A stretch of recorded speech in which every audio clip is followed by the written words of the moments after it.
You know, when Satan began to rule over mankind, he was the only one that could represent human beings in heaven.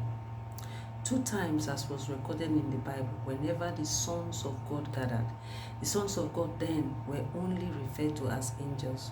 Not until Jesus came that we can now be referred to as sons.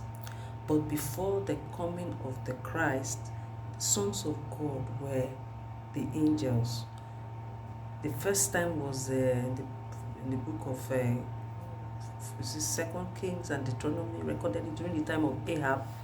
The Bible said that the sons of God gathered, and God was looking for who will help them deceive Ahab to go and die. Because Ahab was beginning to, as a king, he was beginning to lead Israel too far from the plan of God to bring the Christ. Because everything about God, everything God did with Israel was about bringing the Christ, which has been pronounced from that Garden of Eden after the fall of man.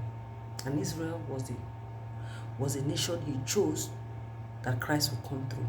So at any point in time, anyone was beginning to do anything that would take the people away from the plan of God to bring Christ, there was an intervention.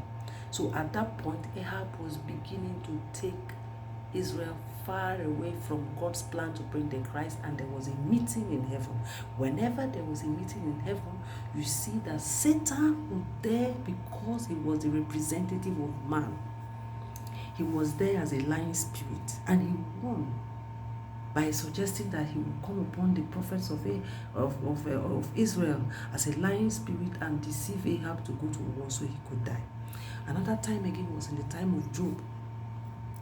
The Bible says that the sons of God gathered, and Satan was there. God asked him where he's coming from this time. And he came and he was boastfully telling God that there is nobody on earth who fears him.